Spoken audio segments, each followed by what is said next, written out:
Hello, it's Jo here from Shalem Health Retreat, and today I want to show you a breakfast that is really good for those of you who are suffering from autoimmune issues, gut health issues.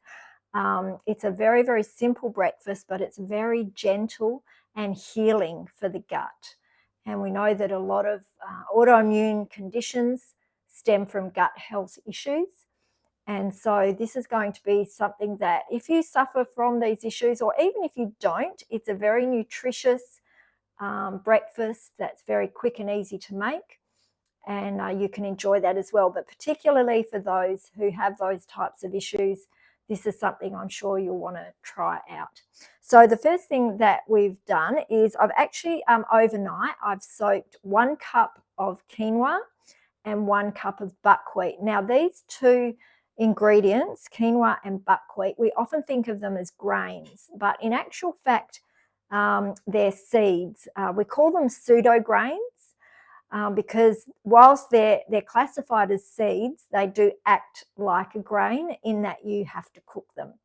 So I've soaked these. The reason for that is that soaking and overnight for 12 hours and then draining off that liquid actually gets rid of the lectins that are in the buckwheat and the quinoa.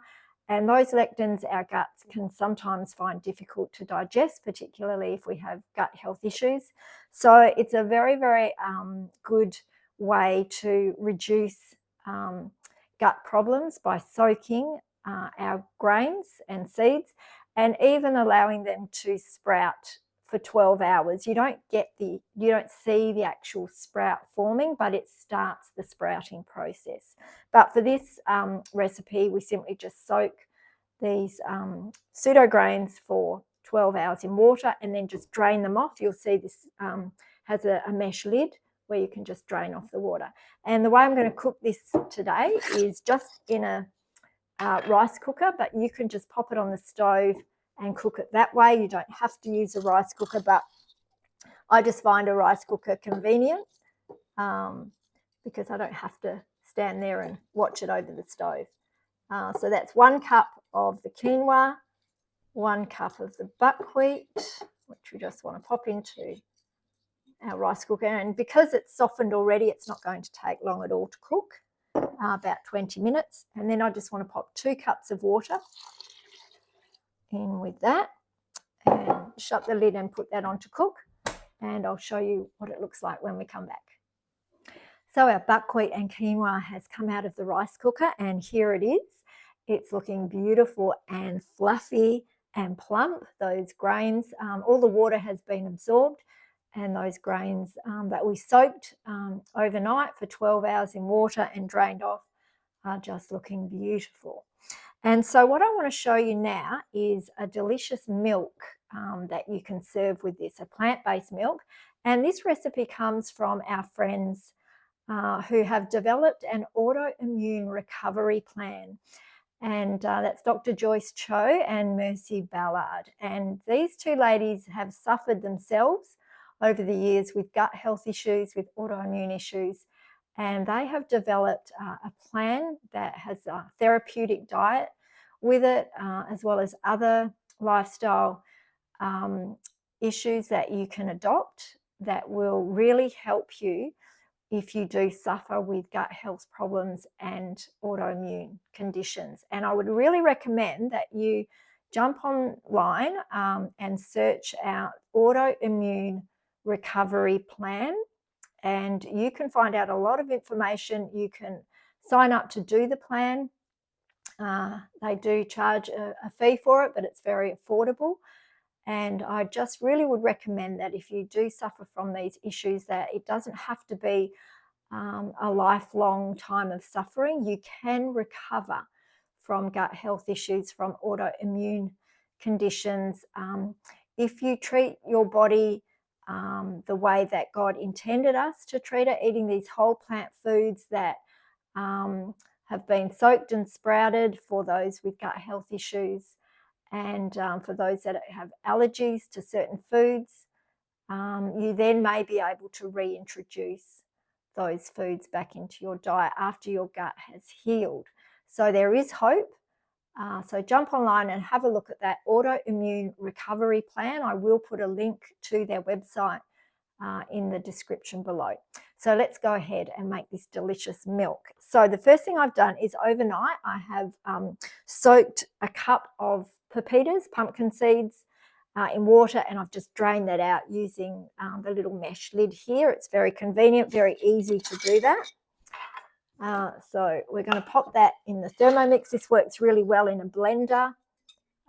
So if you've got a Thermomix, a blender, a food processor, you can use that for this recipe. And it's very simple, very easy, only 4 ingredients. And I can guarantee you the children and the grandchildren will love this milk. It's a bit like a chocolatey milkshake, but just a healthy version of it.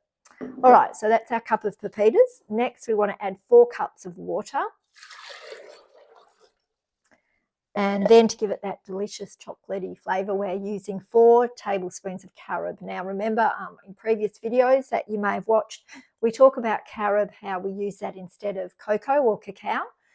There's no caffeine in carob. Again, fantastic for the children, but also fantastic for us because we don't want to be having drugs in our system, those stimulants. Also, there's no theobromine in carob, which you'll find in cocoa and cacao. And that is also another stimulant. It can cause heart palpitations, jitters.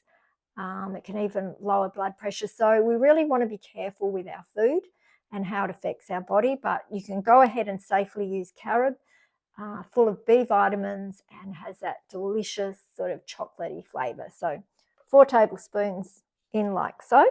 And then just a generous dollop of honey, which is going to give it a yummy sweet flavour. Raw honey is preferable over the shop bought one. So if you can find a beekeeper in your area, then I would definitely recommend using that. All right, so we simply now want to blitz this. All of these ingredients, only 4, very simple recipe. We're going to pop the Thermomix on and I will show you what it looks like at the end. Okay, so we've just whizzed up our milk, our pumpkin seed milk, and let's have a look.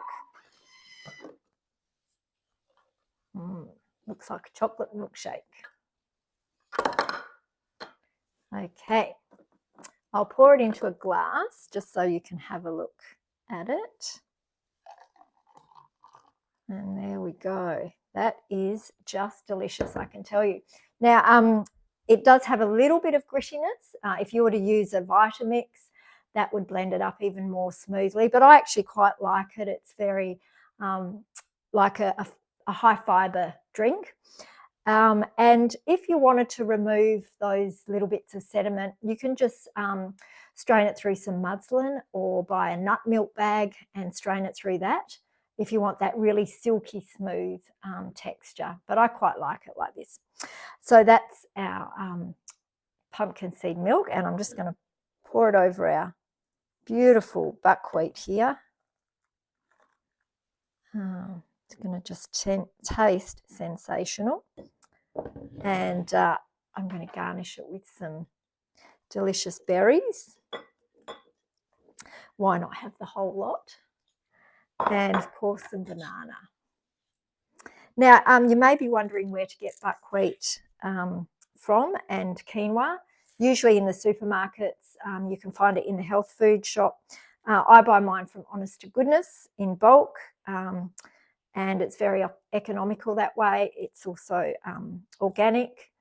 You don't have to buy organic, but I find that if I buy it Honest to Goodness, it's, economical. So check that out, or other online suppliers, or even your local Whole Foods store would have buckwheat and quinoa. So how does that look for breakfast? We have our buckwheat and quinoa, which we've just cooked up in the rice cooker, our beautiful pumpkin seed milk topped with seasonal fruit.